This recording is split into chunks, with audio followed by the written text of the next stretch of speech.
have been able to recover from the press conference. I know. Adam Gase is definitely your first one, especially after you put Le'Veon Bell on IR. He's going to be the first one, and I don't even know that he makes 4 games. Hey, he's got Frank Gore now, man. He might turn it around. He'll end up being number 1 in rushing by the end of the year.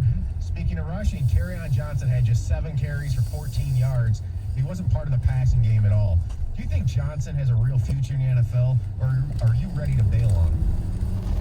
I would bail on him, but I don't necessarily know that means I get away from him. I keep him on the roster because he's on a rookie contract, but he hasn't been able to stay healthy in 2 years. He hasn't been able to. I mean, you go out and you draft another running back. You go get Adrian Peterson. I don't even think the Lions have confidence in him. Into the season, I'm bailing if nothing gets better because he gets hurt a lot, like John mentioned. And really, if you think about it, as our buddy the late great Tom Kowalski would say, and Dan Miller says as well, Kerryon Johnson is just a guy.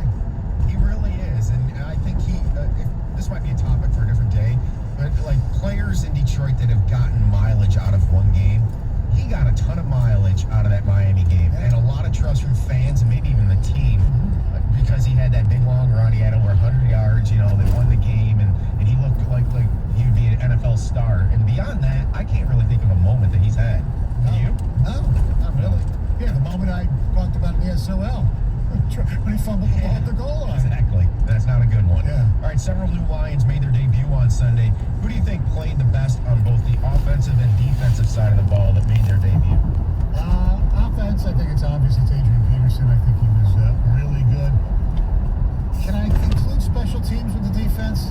Because I thought the punter, Jack Fox. Okay, yeah, I guess you can do that with fantasy football, although punters have no role in fantasy football. No, Maybe they should. I was going to say the punter, Fox. I thought he punted really, really well. Other than that, I mean, Danny Shelton really didn't do much. I mean, a punter is a defender in some ways. So I'm going to say Fox. All right, fine. He starts off on offense, but then moves to defense. I don't know. It was so hard to find one. Right. I guess I would say, Trufant. Yeah. And so, I think he should have had the pick early, but he was at least able to knock it down. He made some plays. He was at least involved. If you're going straight to defense, I'll go Trufant.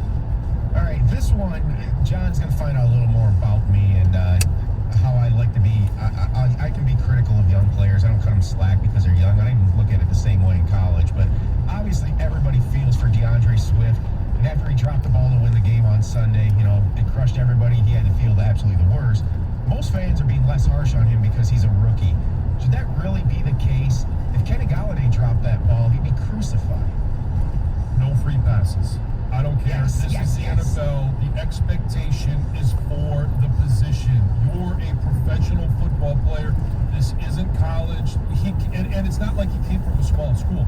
He was in pressure situations at Georgia. He was in a lot of these situations.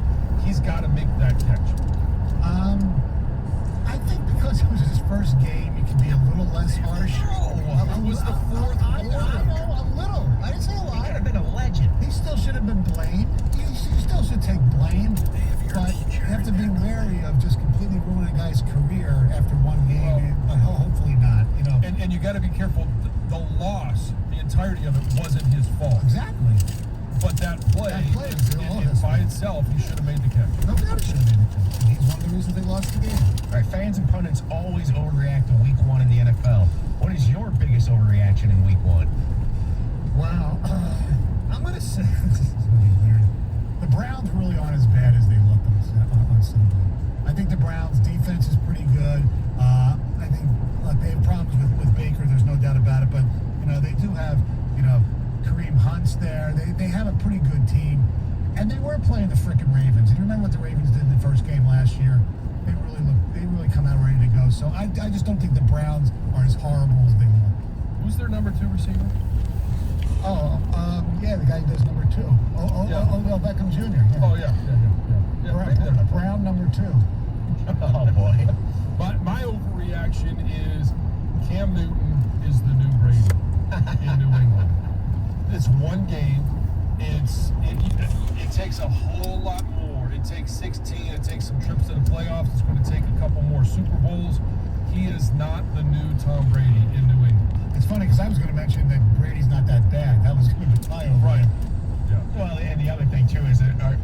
Belichick's already been given the belt of who's Right. more important. Right. Exactly. Let's let the season play out, please. Yes. Play out, please. All right, what was your best under-the-radar performance in Week 1? Are we going just with the Lions here? I need some clarification. No, we can go anything. This is All fair right, game. so if we're going anything, there was who is the gosh darn it? I had this. Here it's the and this is going to come up this week. It is a wide receiver for the Green Bay Packers, and that's Jair. What's his name? Jair Alexander. I think that this guy is. What do you have? 5 touches. You only had like 12 plays. The speed that he plays with. No, I'm sorry. It's Devontae Adams. Yeah. Alexander's a defensive back. Yeah. Sorry, Devontae Adams. His speed.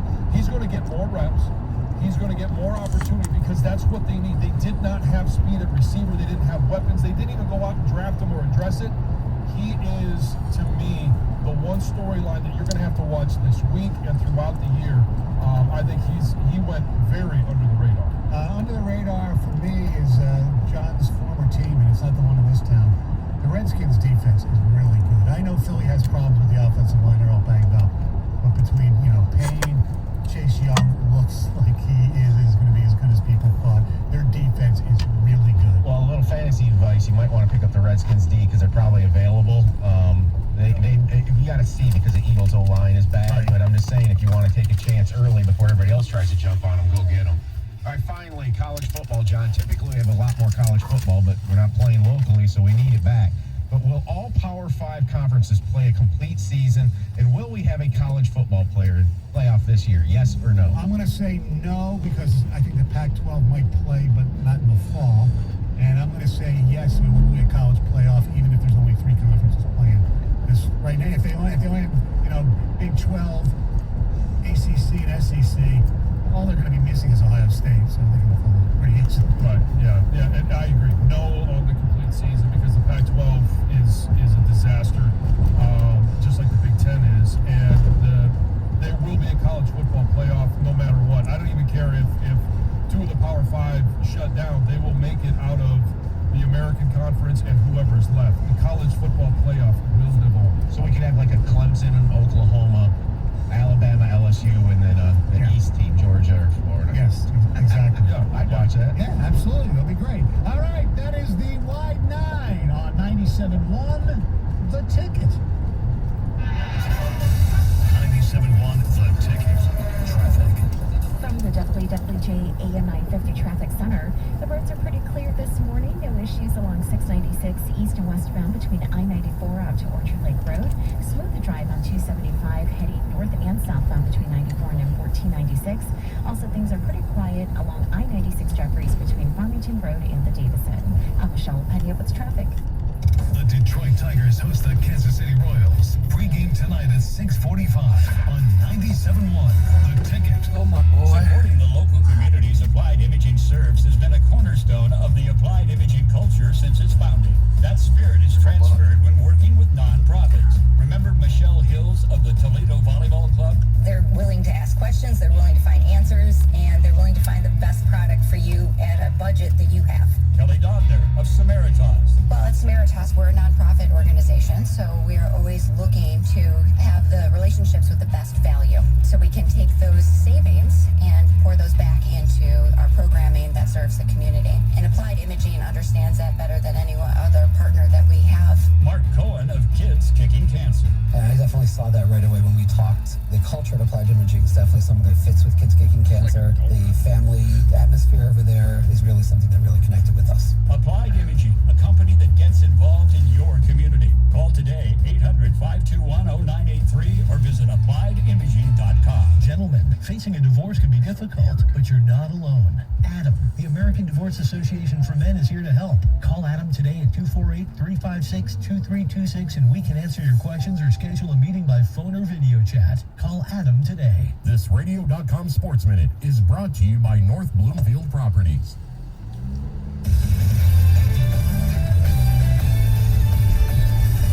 This is Boomer Esiason with the Radio.com Sports Minute. For the first time in modern history, the World Series will be played at a neutral site. So will the Division and League Championship Series, with the teams involved entering a postseason bubble to minimize coronavirus exposure.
weeks ago, every once in a while you put it in there and say, oops, doesn't work. And then you put a different one in and it would work. And I thought, Oops doesn't work. Is it just the water won't flow, or it just won't? It won't. No, it says it won't accept the I brand. won't accept the brand. Just randomly. Yeah. Sometimes it works and Yes. sometimes So just now in the break, I go back there. I said, Tom, did the coffee work today? He goes, nope, not for me. He says, it probably worked for you. So I put in the carrot, boom, oops. All right, take it out, put it in, put another one, same exact one, and it works. It's ridiculous. I am just flummoxed. How does this happen? it's like heads or tails. Yes. Seriously, you don't know. And I do think there's a little. It seems like the first one of the day never works, and that's usually you. Is but it not in properly? Like, did you not put the pot in? No, I know it's kind of hard not to No. put it in. Yeah, exactly. That's what I'm asking. User error. Heather, remember, I'm on board with Stoney on this. Right. Okay. He's not putting it upside down. Right. Well, Okay. I've got a question for you. Yeah. Have you taken them all out of the box and at least lined up maybe, I don't know, 8 to 10, a good sample size, line them up on the counter and see if maybe there's a variation in some of the cups. Maybe some are a little bit taller, maybe some are shorter. You can find out and then find out which ones work. Well, I have a box in my car, the same ones, and still unopened. Maybe I'll do that. I don't have receipts, I can't give it back. Maybe I'll do that. It's one of the most random things, actually. It's one of the most random things I've seen. Yes. It's serious. It just makes no sense. Right, I'm so glad you're on board because 99% of so many you messed it up, which is a problem. Oh no, I used to have a Keurig, but I drink too much coffee, so I need the full pot now. And I like it to stay warm. The Keurig to me doesn't give me the right flavor. You get the right flavor when it works. Do you get the right flavor? Look, I put 2 splinters and some creamer in there anyway, so it all tastes the same. I was never a big coffee guy until about 5-6 years ago. And I never drank coffee. I don't like coffee. Ice cream, but now I would say pick up one. It's better than drinking a lot of Diet. You got your morning routine. Yes. John, yesterday could have been the greatest tease of all time when we were college football in these parts. Because, following stuff on Twitter, first of all, there was the deal with the University of Nebraska, the president with the hot mic who was caught, off mic saying, we're going to announce when their football coming up tonight. And then you had a writer from the Milwaukee Journal Sentinel, I forget his name, we've been all over this, saying, it's happening. You had the Wisconsin chancellor testifying in Washington, kind of saying, well, we have to make sure the testing is right. And I was just waiting. I figured, last night we'd find out something because all indications are that we're going to play football. It's going to be an 8-game Big Ten schedule. And it's going to start like October 17th, whatever. And there we go. And we're still waiting. I guess hopefully today there's something. I'm at the point, I know this is stupid because you say, well, what if they change their mind or whatever? I'm at the point where, you know what, today, tomorrow, just say, here's the deal. We're done or we're playing. None of this, I can't deal with this crap anymore. Well, they need to say something. That's part of the problem is we haven't heard anything from the Big Ten offices. Like, it's clear that they're working on this.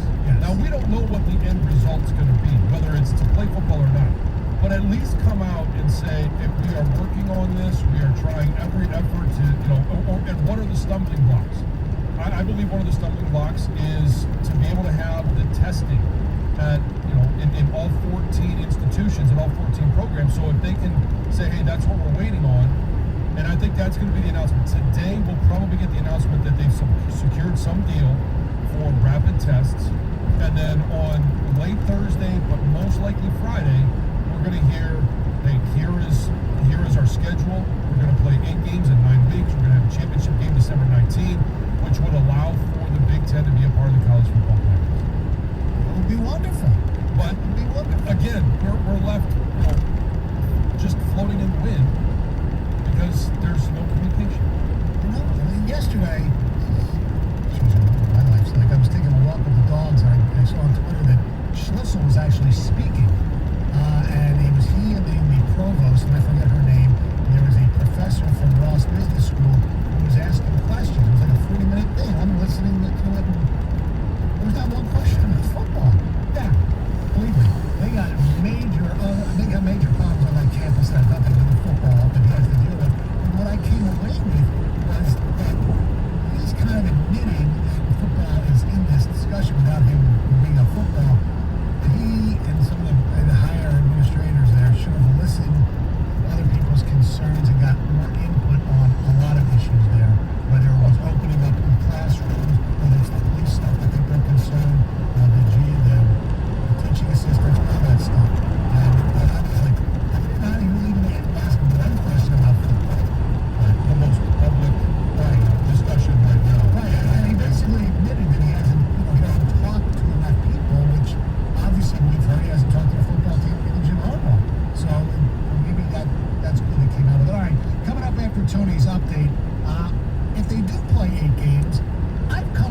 have a scheduled lottery show. Yeah. So you put Ohio State's name up. So you take the East teams and you line them up. And so Ohio State, and then you put the West teams, and once the West teams are drawn twice, they're out. Right. And just go random. That would be awesome. That would be, It's so geeky and nerdy, and I'd watch it. Now, of course. We all would. There's no doubt it would be good television. Is it completely fair, though? It's random. It's like the I know. Keurig machine. Yeah, that's true. Or you do a seeding, and you have like the college football playoffs. You do a seeding, after 6 games, and you say, here's what we're going to do for our final 2, and it goes with the way that you're talking about, Stoney, because it takes into account the different personnel, different seasons these colleges might have, and if Ohio State's still number 1, then they play 1 and 7 from the West, but that number 7 may not be Northwestern. It may be, heck, it may be Illinois, it might be Purdue, it might be, it could be Nebraska, Michigan State. Or no, they're in the same. They're in the same. Yeah. Yeah. But to that point, Mel Tucker is inheriting a program that is losing most of his defense and his quarterback, and would it be fair for him? And they were kind of a middle team, 4th last year, so I don't know Right. that it makes that big of a difference. Right, But so I had them playing Iowa and Nebraska. That's fair. that this year that probably is as fair as it's going to get, but I just don't know that. I mean, it beats up the teams that finished at the bottom last year by having to play like Northwestern and Ohio State. If you had Northwestern playing Michigan State, now I think you've got a better competition, and I would be fine with Wisconsin and Ohio State playing Wisconsin and Minnesota. I know that's 1 and 2, but Yeah, I mean, but technically that's not fair for Ohio State. But that's not true, because if they're playing 8 games, and Oklahoma or LSU, Alabama, Georgia, Clemson, North Carolina, they all have 9 wins and 1 loss because they're playing more. I would rather see an Ohio